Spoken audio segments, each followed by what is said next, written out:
Welcome back to Open Your Eyes. We are heading straight into our first conversation this morning. And as we mentioned, it's all about BAPDA addressing recent attacks against persons with disabilities. This morning, we are joined by the president himself, Francisco Cuellar, as well as an advisory member, Warren Smith. Gentlemen, thank you so much for joining us. Thank you for having us. Good morning. Thank you for having us. I want for us to begin the conversation setting a tone with where the country stands in protecting persons with disabilities in the first place. We do know that the recent bill was passed in 2023, recognizing the importance of protecting persons with diverse abilities. Let's begin there. What has the state of the atmosphere from the public, from businesses, from private sectors been since that bill was passed? And do we feel protected in the first place? For me personally, we are not protected. The bill was passed, it's just on a shelf, and that's it. We have heard nothing, nothing at all. They were waiting for the elections to happen, and it's still on the shelf. I think it's just a checklist that they're doing. For us, we as disability persons, we are not protected. For example, what happened over the weekend is a tragedy. It's a horrible violence that happened. This guy was he didn't hurt anyone, he didn't do it. So people are mourning, especially the disability people in the country of Belize, is that why this happened. But the fact is that we're not protected.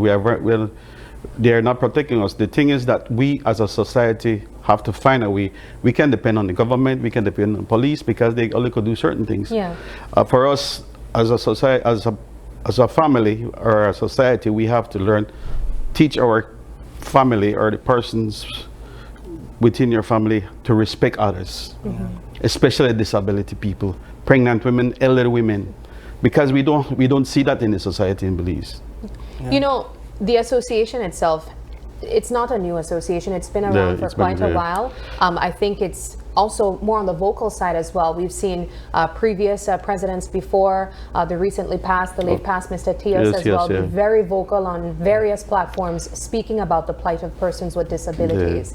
You spoke about government agencies and what really the government's role has been in advocating for persons with disabilities, and sort of feeling like this has been a check off their list. Do you believe that there's enough collaboration with the association? We did collaboration since I firm became president in March of this year. I took up the role. I didn't want to, but my colleague said, Mr. Cuellar, you were the vice president. You were Mr. Tios. Mr. Tios was very, very close to me, was a good friend. I learned a lot from him. We worked together as a team. And I said, good, if I do this, I want a good executive to support me. I can't do this on my own. I have a daily job, so I need to support. I say, Mr. Cuellar, since we joined, we have advocated a lot with people, but we don't have the proper tools and the money to support people, because people are really in need, especially with food. People need food. They don't have, for example, single parents. We have a disability child. They have to stay home and take care of a child. They don't have a job. So how would you support them? You understand? And this is the fact, is that right now, I was in San Pedro last week for NEMO meeting with San Pedro Town Council. I'm lobbying for the NEMO in Belmopan for shelters for disability. We don't have a proper shelter for disability. We don't have nothing. We've actually highlighted that as well in our newscast. We don't have a proper shelter, and that's the key, because the last hurricane with I think it was Lisa, I think they put them in Inspiration Center. They just dumped them there. They didn't have a mattress or anything. Mr. Tios at the time, I said, Francisco, this is what I need. I get on the phone. We had beds for them. It was at midnight during the hurricane this happened.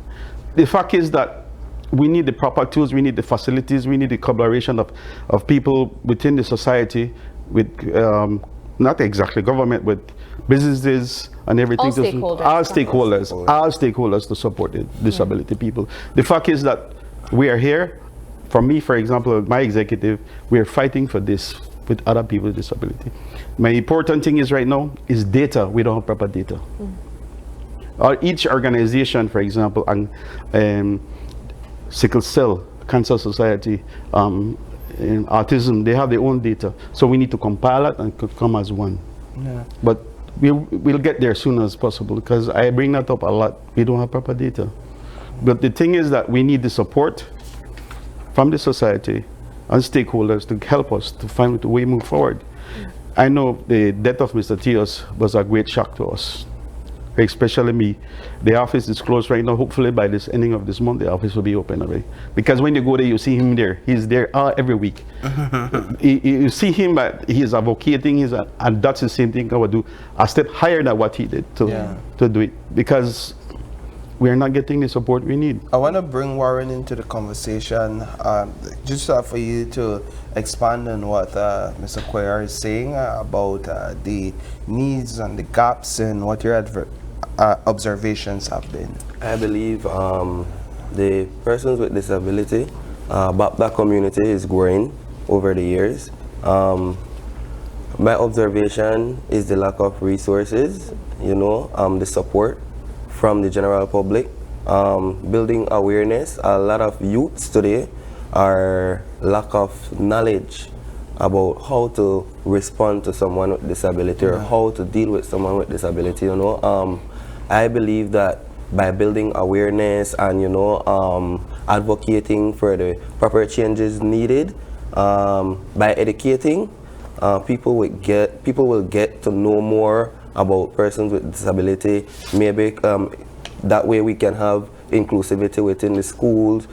Someone with disability will not afraid to go and approach a close friend or talk to someone in the class, and they can learn from each other. So I believe by building awareness and educating, that could make a start. Now, Mr. Cuellar, you all mentioned in your press release recent press release that Luke was a member of the organization? He was an active member. Every assembly we have, everything that Luke was there. When I got the news, I was in Belmopan. I think I had to do something in Belmopan. I think a football game, and when I was shocked. I cried, be honest with you. An active member, he was there with us every single time when we have meetings, assembly, he's there. Even with this walker, he was there. I mean, for this to happen, is horrible. Imagine we are not protected, we are not safe in this country. What does this organization mean for its members and members like Luke? It means a lot to them. Every member that texts me, or we have a 5 chat group on my phone, they crying out, what next? We're not safe. Yeah. My advocation is that, for me personally, is that I encourage family to teach their kids how to respect other people, especially disability people. Like terminals, things are a little bit changing, give them the opportunity, because I used to live in Belmopan, I used to travel a lot. They give me the respect, go on first, even pregnant women. The guys that I used to tell, what, this is our lady, this is a pregnant woman, give them the opportunity. The other thing that I see that I would ask the Minister of Transport is that let the seats then for the first boat be for disability people, pregnant women and elderly. Let it focus on them. Give us the right to be known and valued that we are here. We are still human beings. Yeah. We are human beings. We are still in this society. Some of us, we don't choose this life choose us. But if it happens, you have to deal with it. For me, I believe, just to add to what Mr. Cuellar said, it's not to show sympathy to these people. Yep. Mm-hmm. It's to show empathy, just to show that they are here and we care. Mm-hmm. By doing so, helping the elderly, the pregnant women, that will show that we are valued, you care about us. It's not to show sympathy. I mean, I decided to go and stand on this organization not because I have disability, but because I believe I should stand beside these people to show them that you can have someone like me, to come and stand with you guys to show that we care about you. Mm-hmm. Yeah. So it's not to show sympathy, it's to show empathy to these people. Warren, I think you present an excellent example of what that could look like. Yeah. I hear both of you gentlemen speaking about just recognizing, one, that you're humans first, and I think that should be the overall message. An act of humanity. Yes. Not because you have a disability means that you should show kindness. You're a human. Yes. And you said something very critical, Mr. Cuellar. You said, for some people, this life chose them. for some people, they were born disabled, Yes. not because of a reckless act or because they went about doing something and they became disabled as a result. I think also when we think of elderly persons, it's inevitable. Yeah. You will become disabled at It some is point true. as well. And so neglect is another conversation that I think we could also include in there when we consider ways that persons with disabilities or even elderly persons face challenges. I want to take the conversation to some of the work that is being done with BAPDA in highlighting areas that can be improved. You spoke about some of the assemblies that take place and the fact that Mr. Luke Jones was an active member. He was. What are the conversations taking place within the association? What were the contributions of Mr. Luke? What do we hope to see come out of this? I hope to see safety for people with disability. Let us be safe. Let us be safe. We are free to go anywhere without looking at the back.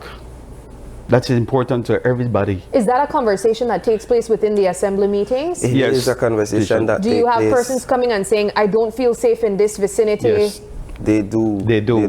They cry out to us a lot. Is that, Mr. Cuellar, sir, we don't have food to eat. Sir, we don't have a wheelchair. Sir, I need a walker. Things like that, they're in need. For me, for example, I'm trying the best I can, but I don't have the support. I don't have the equipment to get these things here. So this month, I'm trying to see who really needs. There's an organization that comes once a year in February. So I send the data to them. We're not guaranteeing that you're getting it, but I will try my best to get it. That's where I wanted to go with this conversation, the unsafe environment, and what creates that unsafe environment for persons living with a disability. Talk a bit, if you would, about one, their ability to provide for themselves. That's a part of a safety net within a society. Their, in some cases, inability to defend themselves. Another part of a safe environment, and then perhaps the public's view or perception of an individual living with the disability, weak versus strong. The stigma. Stigma. Helpless. Stigma. Helpless versus ability to defend themselves. Is it not a fact that these safety nets, the ability to, the opportunity to earn a fair wage, perhaps, does not exist equally across the board? Right back to what Miss Sabrina said, the stigmatization.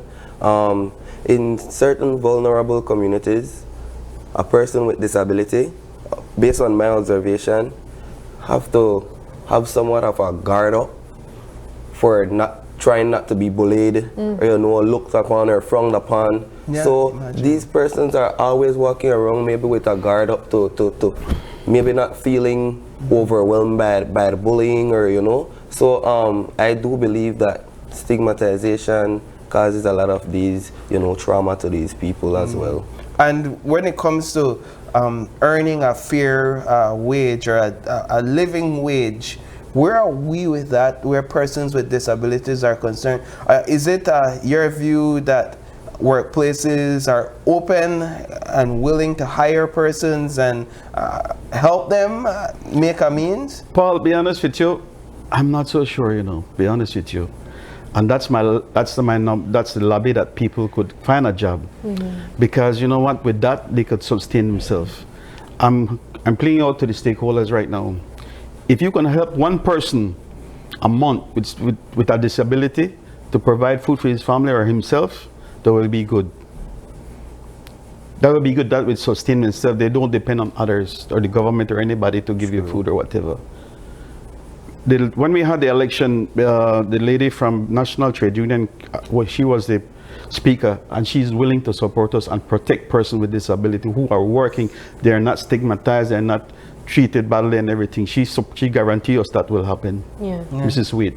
I think there are a few examples too few examples of businesses that have come forward and allowed persons with disabilities to be employed, and to act as normal employees as well, you know, because I think that's another thing. And I believe you also spoke to that, Warren. They don't want sympathy. They don't want you to feel sorry for them. They want to come in and contribute as a regular person. I've highlighted, for example, Mikado's Textile Palace that has hired 2 or 3 persons with a disability. They're hearing impaired.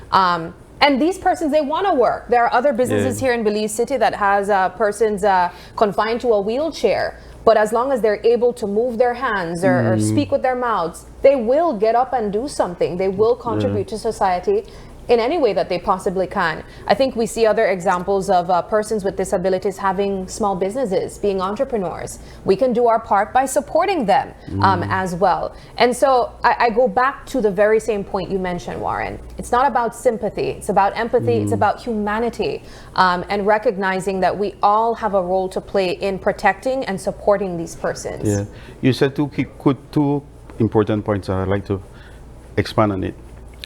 Sympathy, for me personally, don't treat me different. Yeah. I have a disabled, I have an amputation foot. I still drive, I still ride my bike. Don't treat me different. I'm a human being. If I tell you I cannot do it, I will not do it, because I know what I could do. For me as a person, as a disabled, I'm doing things when I didn't do things when I had 2 foot. I surprise myself, because you go at another level, because you get the support from your family, from work, whatever you do. The other thing that you talk about, hiring people, my other options, my other goal is the Deaf Association. For example, you are here, me there, you should have a person teaching sign language. Because people are seeing, but they don't hear. That's another step, because I already spoken to the Deaf Association. They're willing to support anybody. Even Nemo, I asked them, you know what, we do press conference, people need to see what the danger is, what is happening.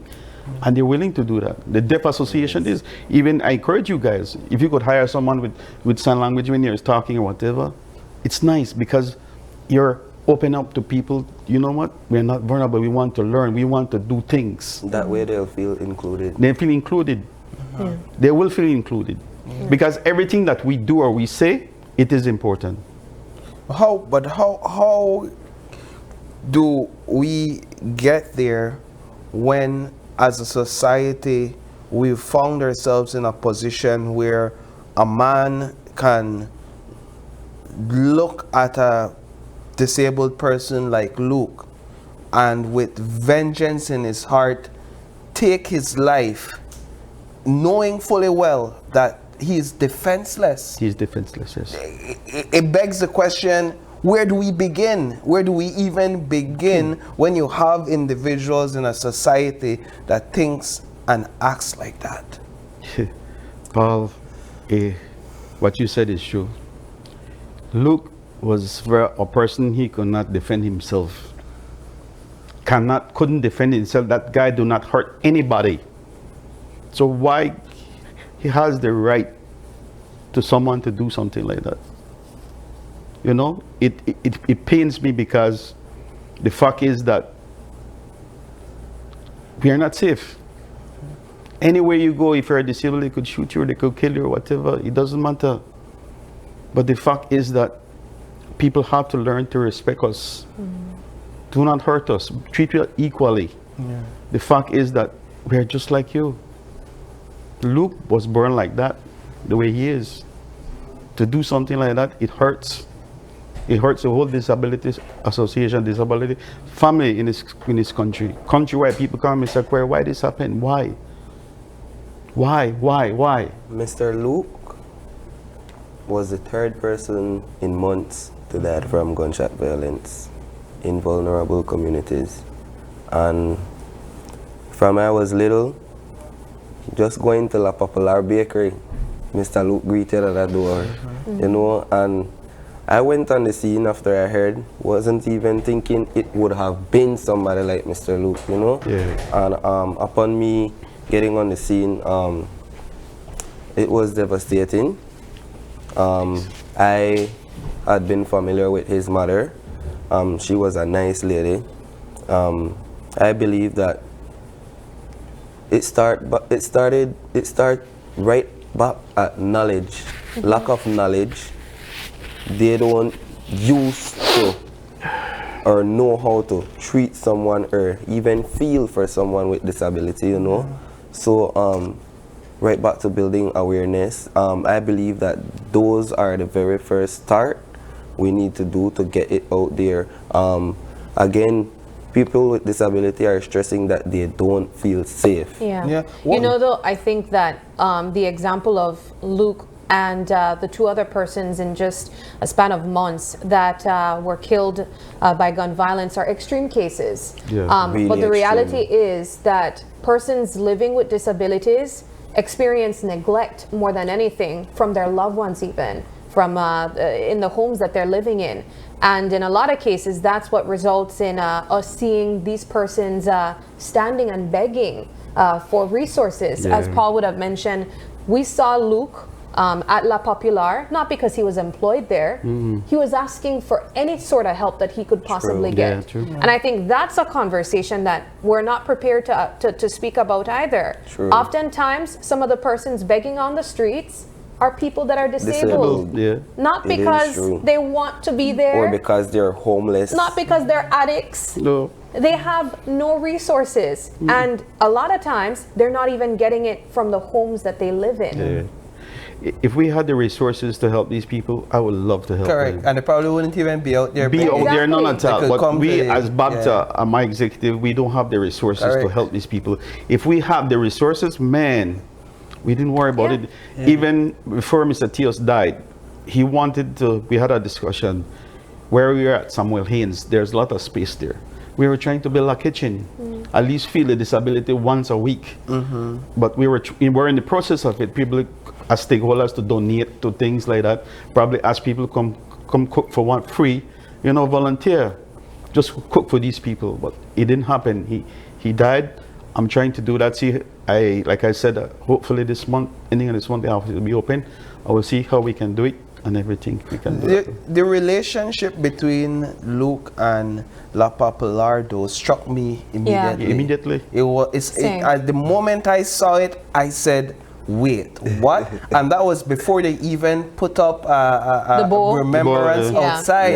And when they put up that remembrance outside, I said, no way. No way. No way. That man was family. Right. But it's interesting because to many, due to his vulnerability, he would have perhaps been looked at as a beggar. Right? But that's how it was reported though, Paul. Even certain businesses don't allow beggars in front of their business. However, Luke seemed to have found a home, a workplace, if you would. And he was welcome. And he was welcome. He was welcome. Right? He was almost like a member of the staff there. I walked into La Popular and I spoke randomly to just one of the cashiers in the back. And I asked her, you know, if there's anybody I could speak to. And she immediately, not in an interview, but began pouring out about Luke. And I was surprised because sometimes you go and you ask for these interviews and you're met with a little hostility. Well, I met her with warmth, right? Warmth and openness. And I'm saying that this business, their example should be studied, right? They should be hailed as an example where they're probably saying, well, we can't put you in the kitchen, we can't put you in here to work, we don't have a space for you, but if that's how we could assist, then we'll do it. And he was there for years, right? Years doing that, to the point that he made friends and he became a part of the family. He was a good friend of mine. Anytime we see him, what's up, sir? I used to chat with him and everything, but when I found out it hurts. So how let me ask, just going forward, how do we advance the disability bill? How do we go about advancing that bill and all that's contained within it? I think the spirit of the bill itself could help a lot in advancing the cause, but like you said, it's to an extent been shelved. It's been shelved. Have you guys heard anything about it since it happened? I think honestly, Mr. Cuellar, I think people feel like to support disabled persons would cost too much. When people think of disability, they think of the person that can't climb the stairs. They think that, oh, you know, we can't afford an elevator, and that's where it goes from there. They think I have to build a ramp. And so perhaps that's one of the conversations that we should have. You should have. The small ways that you can support. True. Let's speak about that. Even The small ways like we could support, advocate. Ask for funding to help these people. Don't depend on the government. I am advocating. Whoever wants to help us, we are willing to support the disability people. I don't depend on anybody, be honest with you, because right now I'm trying to see if I have a meeting with the minister. Sometimes I'm trying to meet with her. So where can we move forward with this? Because we need the support. We really need it. These people, communities, could start by advocating as well, you know, help with just maybe a pantry to these people, you know, simple thing like maybe taking a plate of food to their homes. These people are really vulnerable people, and a little assistance like that can warm someone's heart, you know. That can make a big difference, can make them feel safe again. So, you know. The follow-up what Warren said, they're disability people, they're confined to bed, they cannot move. They're living in homes that they're tumbling down. Deplorable state. Yeah, we haven't even begun to talk about that yet. That's another huge conversation. They live in a state, oh man, like sometimes my heart sinks when I see them. And that's the neglect that I was referring to. Neglect earlier. People are there at homes, they can't come out, don't have the proper facilities. Yeah.